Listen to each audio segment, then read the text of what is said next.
Good evening, everyone. In the previous session of Management of Financial Services, I was explaining about new issue market. What are the various functions of new issue market?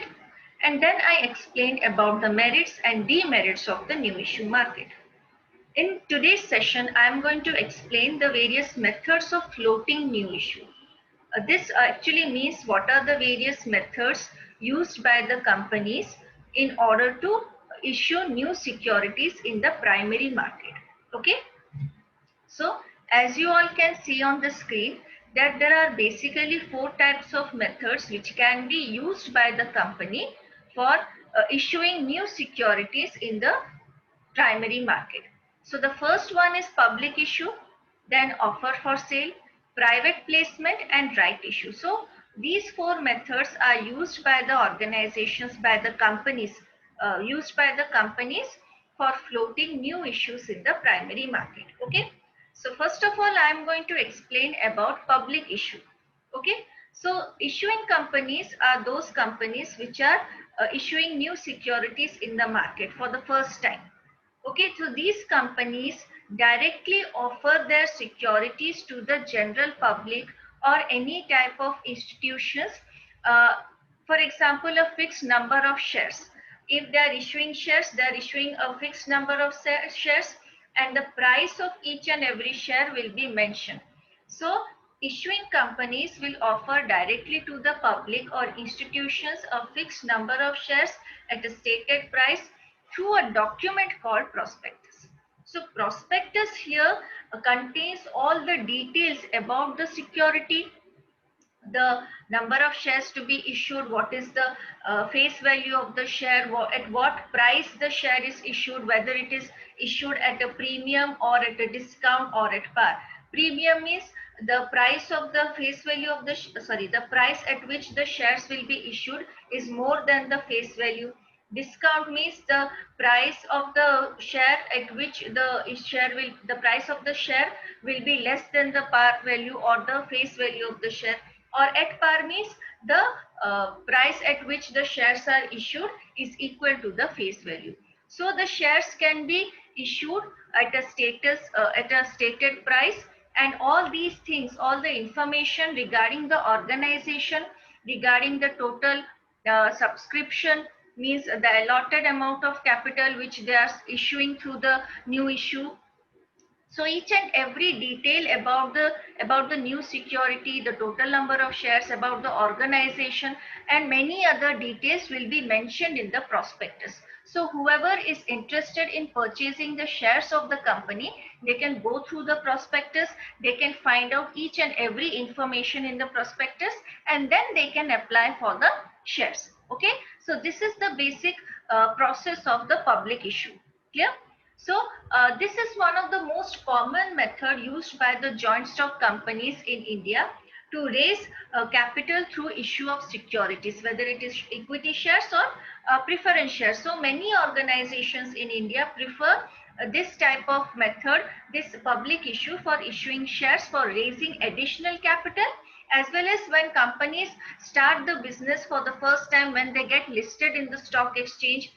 Then when they become a joint stock company, they can issue shares for the very first time in the primary market, and they can raise fund from this source. Okay, so here they are directly selling their shares, they are directly selling the or making the offer of the shares or securities to the direct investors who will hold the security, who will be the shareholders, or who will be the owner of the security. So they are selling directly to the investors. Okay, so as I have mentioned about prospectus, it contains the detailed information regarding the issue, regarding the company. So here are the following aspects which are needed to be mentioned in every prospectus. So whenever an organization is issuing a new security through public issue, they have to create a prospectus, and as per the guidelines, they have to mention all these informations in the prospectus. So the first one is the name of the company. Obviously, the company's name will be mentioned in the prospectus. That is the first point. Then the address of the registered office, means the head office or the registered office, the address, the exact address needs to be mentioned in the prospectus. Then existing and proposed activities, the business in which the company is involved, and what kind of new activities they want to incorporate in the organization.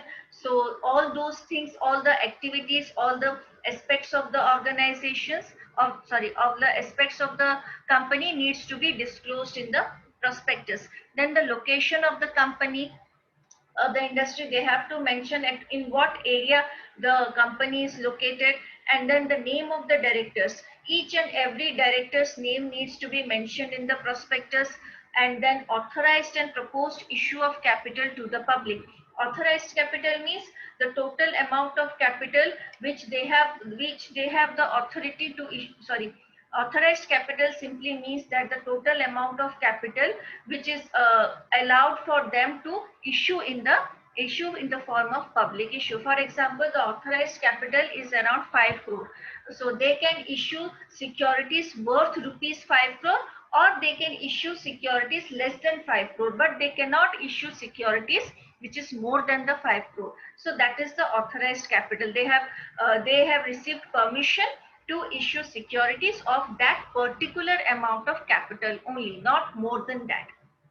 Okay, then proposed capital means what is the exact amount of the subscription, how much amount of capital they want to issue through this public issue.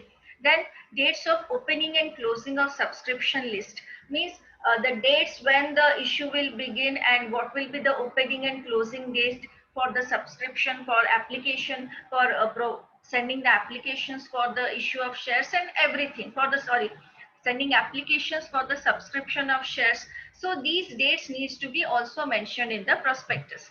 Then comes minimum subscription. Minimum subscription here means the minimum amount of money or capital needs to be subscribed. If less than the minimum amount of capital is subscribed, then the public issue cannot take place. So that minimum subscription need to be mentioned in the prospectus. Okay, then the names of the broker, underwriters. So these are the middlemen. They are involved in the process of public issue, and like I have mentioned, underwriters, they will purchase the shares and they will take the responsibility and they will sell the shares directly to the public. So they need to mention whether these parties are involved or not, the managers, the registrar to the issue, each and every broker's name. So each and every institution or the broker involved in the public issue, names of those institutions, names of those underwriters, brokers needed to be mentioned in the prospectus.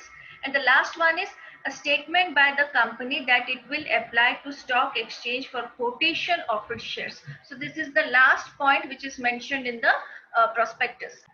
So it means the price at which the shares will be traded. So these information need to be provided to the stock exchange. So these things must be mentioned in the prospectus. Okay. So if any of these elements are not included in the prospectus, then they may not be able to issue any kind of security through public issue. Okay. So these are the important aspects which have to be mentioned in the prospectus. Okay. Now let me explain the merits of issue through prospectus, or what are the basic advantages of public issue. So the first point here says that it has the advantage of inviting a large section of investing public through advertisement. So public issue is meant for everyone. So meant for everyone here simply means that each and every person is a prospective investor. So large number of people will get information about this, and through the advertisement, and they have the opportunity, they can easily apply for shares. So this is one of the most important advantage, because any person living in any part of India can apply for those shares, they can subscribe for shares, and through advertisements, any person living in any area can get information about this new issue and they can easily apply for the new issue. So the chances of raising the capital through public issue is very high. They can easily get the total amount of capital or the totals. They can actually issue all the shares. They can raise the total amount of capital for which they have issued shares or securities. So this is one of the first or the most important advantage of public issue. The next one is it is a direct method and no intermediaries are involved in this process. So in public issue, these shares, these securities are issued directly to the public, and intermediaries are not involved. But if the organization want to involve underwriter or any other broker, so they can, but it is not compulsory for the organization, for the company to involve intermediaries. Clear? The next one is shares under this method are not allowed, are allowed to a large section of investors on a non-discriminatory basis. So whoever gets the share, they get on certain basis, like whoever applies for the shares for the first time, or applications, when applications are received, initial applications will get the preference. So it does not have any kind of discrimination on the discrimination for the subscription process. So whoever applies first will get the shares first, or depending upon the total, if there is over subscription, then they can allot certain percentage of the total subscription. So that depends upon the organization, but still whatever method is followed for subscription of share, it is completely non-discriminatory basis. They do not intentionally sell their shares to particular individuals. If they are not going through any intermediaries, they cannot sell shares to some particular individuals or something. It depends upon the application, how many applications they have received, how many shares each investor would like to purchase. So many aspects are involved, and whatever procedure they follow to issue shares to the securities to the applicants, it's completely not on a basis of any kind of discrimination. Clear? So these are the merits of public issue. Now, even though they have some kinds of merits in the public issue, it still suffers from some types of demerits. The first one is it is an expensive method. How it is expensive? First of all, they have to advertise, they have to print the prospectus, which involves a large amount of cost. So the process of public issue is very expensive in comparison to some of the other methods. In terms of prospectus, in terms of advertisements, then informing the applicants regarding the subscription allotment. So it is a lengthy process, time consuming process, which makes it very expensive. And due to involvement of prospectus, advertisements, and whether broker or any other intermediaries or any other middleman, then it increases the cost of this public issue. The next one is it is suitable for only large issues. So if an organization prefers to raise capital, a very small amount of capital, so this method may not be appropriate, because it is meant for large organizations which require a large amount of fund, and this is one of the easiest method to issue large issues only. So small organizations with small capital, they cannot raise through public issue, or even if they try to raise, it may not get that kind of response like the large organization which large issues. Okay, so these are the demerits of the public issue. The next point which I am going to explain is offer for sale. So it is basically an outright sale of securities through intermediaries or houses or share brokers. So offer for sale simply means that the middleman or we can say the middleman or the issue houses, they will purchase entire amount of shares, and it depends upon them whether they want to resell them to the public or not. So it is not directly offered to the public, it is completely and outright purchased by some of the intermediaries or issue houses. So unlike public issues, they are not sold to the public directly. And this method is not very popular in India. So, and it consists of two stages. The first stage here says that the first stage is a direct sale by an issuing company to the issue house or an broker at an agreed price. So the issuing company issues all the shares to an intermediary or a issue house or a broker, and the price at which the securities will be issued, they both the parties need to agree on it. So they will agree on a specific price, and the issuing company will sell entire security to the issue house or broker. Okay, the second stage of this offer for sale is that in the second stage, the intermediaries resell the above securities to the ultimate investors. So all the responsibilities, all the burden of prospectus advertisement does not have in this offer for sale. So in the second stage, what happens when the brokers, the issue houses purchase all the securities, they resell them to the ultimate investors.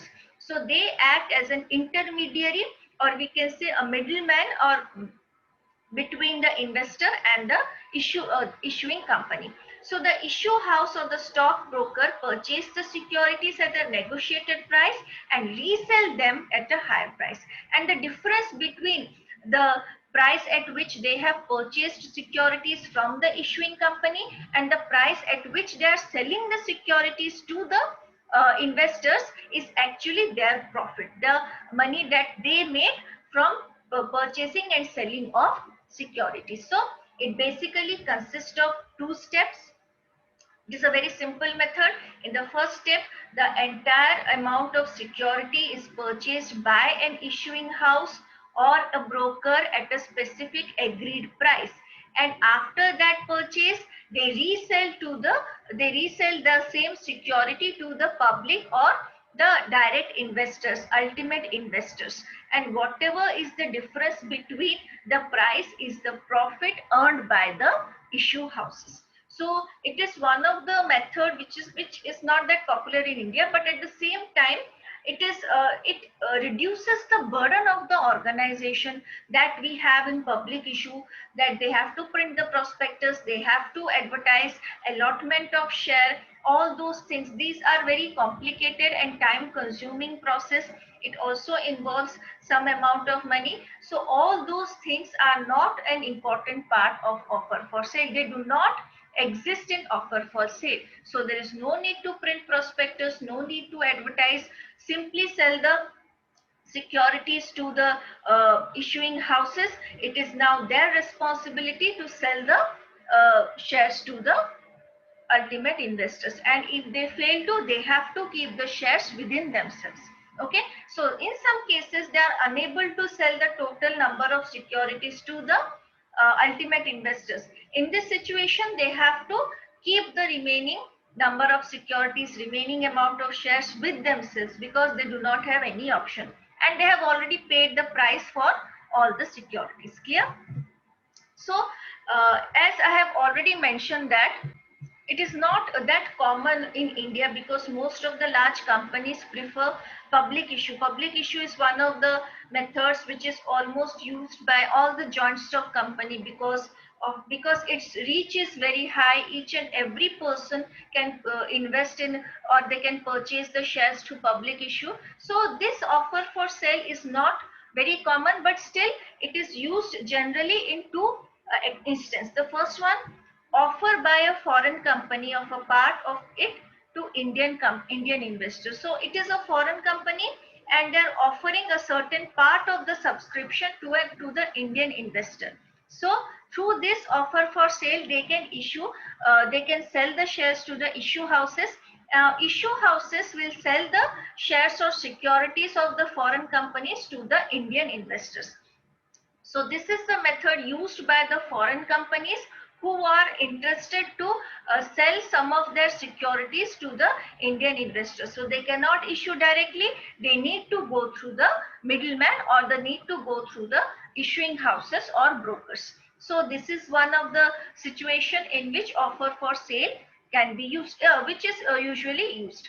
The next one is promoters diluting their stake to comply with requirements of stock exchange at the time of listing of shares. So when the promoters want to dilute their stake, means they want to reduce the holdings of the company, they want to reduce they are holding in the company during the time when the companies during some kind of requirements while listing in the stock, when the shares are listed in the stock exchange. So during that situation they can go for offer for sale. So who wants to dilute the stake, they instead of increasing the stake they need to go for offer for sale. Clear? So this is offer for sale. I'll give a particular example through which this concept can be easily understood. For example, there is a bank, there is a company, ABC company, who already has a capital of worth rupees 2 crore, and they want additional capital worth rupees 8 crore. So what they have decided, they want to issue 8 lakh shares worth rupees 100 each, and they have decided to go for offer for sale. So they have involved a merchant banker, and that merchant banker has purchased a total all the shares, 8 lakh shares worth rupees 8 crore, and they have paid 8 crore rupees to the ABC company. So now they are holding 80% of the company. So, and they have purchased all the shares worth rupees 8 crore, and now they are holding 80% of the company. So after this, what happened after this? After 1 year, the company got the entire amount of money. Then they did expand their business. They earned a very high amount of profit, and this high amount of profit will ultimately reflect in the market price of the share. Now, at this point of time, the merchant banker decides to sell all those shares at a premium rate, and that the difference between the premium rate and the price at which the merchant banker has purchased the share initially is the actual profit of the merchant banker. So these merchant bankers usually look for good projects through which they can earn they can increase their income. And if they find out the project, if they find out that the project is not going to be very profitable, then they do not get involved in purchase of securities. So it is very important for the organization to put up a very strong project through which they can earn large amount of profit, and this will convince the merchant bankers, this will convince the issuing houses for purchasing total number of the total sorry it will convince the issuing houses to subscribe all the shares or securities and paying entire amount of capital to the issuing company. Okay, so this is an example which will actually make the concept of offer for sale clear. Okay, now let me explain some of the important merits or advantages of offer for sale. The first one is it helps the issuers with good project to raise funds. Like I said, organizations, companies having very good project, and they want entire amount of money immediately. They do not want to get involved in prospectus and everything, and that project is something that the merchant banker can analyze. They can easily analyze whether the project is going to be profitable or not. So companies, issuers with such kind of good project, they can easily raise a large amount of money through offer for sale without going through many problems. Clear? The next one is merchant bankers or issue houses get higher return. Obviously, because they purchase all the shares, all the securities at a less amount of, or they pay little bit of less, or even if they pay at par, they are going to resell at a very higher price. So the profit is very high because the purchasing and the selling price, there is a huge difference between the purchasing and selling price, and that is the profit, that is the return of the merchant banker or the issuing houses. And the last advantage or merit of offer for sale is that the company do not have to go through with many, do not have to go through all the, do not have to include all the tasks like printing of prospectus, advertisement, making allotment of shares. So it relieves the company from such kind of activities. It saves a lot of time and money, which they can actually use that kind of money in money and time in other aspects which may be more beneficial. So entire responsibility of selling of shares is given to the issuing houses, and the company is relieved of any such kind of activities like prospectus, advertisement, and all that. So this method can actually prove to be very beneficial for the companies who do not want to get involved in many process of public issue, complicated process of public issue, who have a good project through which they can earn a large amount of money. So it becomes easy for such kind of company. But still, it is not very popular in India in comparison to public issue and other methods. Okay. The next method which I am going to explain is private placement. Okay. So actually what happens in private placement, under this method, the issue houses or brokers buy the security outright with the intention of placing them with their clients afterwards. So the brokers, the merchant bankers, the issuing houses, they have specific clients. So what is their intention? They purchase all the securities, and their main intention is that they want to resell all those securities with their clients afterwards. So that is the difference between offer for sale and private placement. In offer for sale, the issuing houses will resell the securities to the general public. But here in private placement, the brokers, the issuing house will resell, will provide these kind of securities to their specific clients. So we can also say that these brokers and issuing house act like a wholesalers. Wholesalers are those who purchase goods and products from the manufacturers, from the distributors, and they sell it to the retailers, and retail them to retailers and then to general public. So we can say that they purchase shares from the companies and sell them to their selected or a class, to a number of clients. So basically here what happens, each broker, issuing house, they have a number of clients, they have specific list of the clients, and they are the priority. They try to sell those securities to their clients, and the difference between the purchasing selling is the actual profit earned by the issuing houses. Okay. So here you can see the merit of the private placement. So offer for sale, private placement, they do not have to issue any, they do not have to print any kind of prospectus. They do not have to go through the advertisement aspect, allotment of share. So all these things are not part of private placement. So the first merit of private placement is that timing. Timing is very important in private placement. Okay.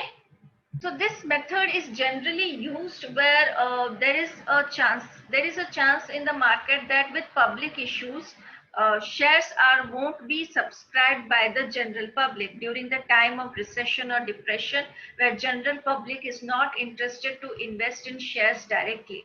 So this method is applicable, is useful during the time where investors do not want to, the public do not want to invest in public issue. So this method can be used by many organizations. It is suitable for small companies because in public issue, large companies with large amount of capital, they can issue shares. But for small companies, this method is very useful. They are selling to certain brokers and they are selling directly to certain of their clients. So for small companies, it is very suitable to raise a specific or a small amount of capital. Next one, it does not involve too much of time. It does not have any kind of delay. It avoids delay. They make directly contact to the issuing houses, so they can sell the securities directly without wasting too much of time. And there is another advantage here, that no entry barrier. No entry barrier means all the brokers who are eligible to purchase or purchase shares or securities through private placement.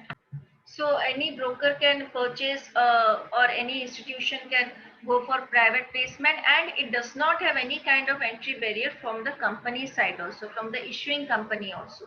So any kind of closely held company, small company listed in the stock exchange, they can go for private placement. Okay. The next advantage is much faster than public offering. How it is faster? But because too much of formalities are not involved like prospectus, advertising. They have to directly simply they have to make contact with the issuing houses, different institutions, brokers, and they will sell their securities directly to them. So there is no wastage of time, much faster than public offering. Public offering or public issue is a lengthy process. Prospectus will be printed, advertisements will be given, so that public will get aware about such kind of issue, and it involves many formalities which are not part of private placement. So it saves a lot of time in comparison to public issue. The next one is greater flexibility in the working, in the working up, in the work means the terms of issue can easily be worked out between the issuing companies and the purchasing party, or we can say institutional investors or brokers. So they can easily means they can easily sorry they can easily enter into the flexible kinds of terms. They can negotiate, they can they can go for a meeting, they can discuss about the different types of terms and conditions, and then they can purchase the share. So there is a large means it involves flexibility. They can make some kind of counter offer, the companies can make certain kind of changes in the terms and conditions.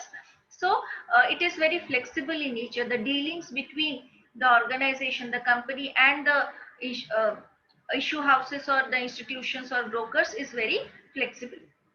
The next one is suitable for first generation entrepreneurs. So first generation entrepreneurs means the people or the entrepreneurs who are beginning to, who are starting a new business, and these people may not have the capability to go for public issue, because they are not, do not have that kind of reputation, and people also do not trust companies who have just started their business, who want money to start their business. It involves a high amount of risk. So they do not have any kind of goodwill.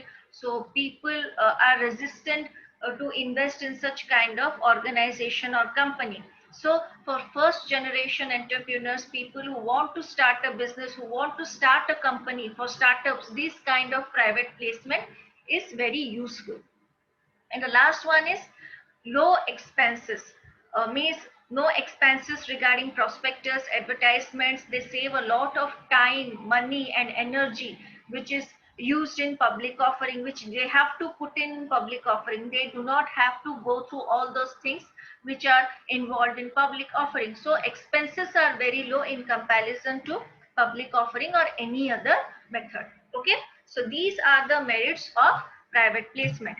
The next aspect is the demerits of private placement. So the first point or first demerit is that securities are not widely distributed. So basically what happens, the capital is provided by limited number of parties. So they hold a major number or large number of shares, large number of equity.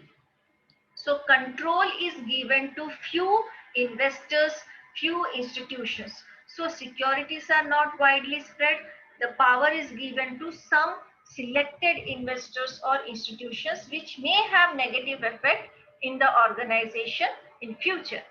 And then next or the last disadvantage is that this is not very popular in India. Usually what happens, like I said, the brokers, they have their separate list of clients. So they sell to their well-wishers, relatives, or some of their institutions whom they give priority. So it is very limited in India, not a method which is used by many organizations, even small organization and new companies. They go for other aspects, but they do not go for private placement. So these are the two disadvantages. These are the two aspects through which private placement is not very popular in India. Okay. In the next session, I am going to explain the last method of floating new issue, that is called right issue. I am going to explain right issue, what are the features of right issues. It is a very lengthy topic. So that's why I'm going to explain the entire right issue aspect in the next session. And then I'm going to explain the procedures of issuing these methods. Means what is the basic procedure of issuing securities in public issue offer for sale. So I will separately explain the method, the process of each and every method of floating new issues. Okay. So that's it for today. We will meet in the next session. Thank you.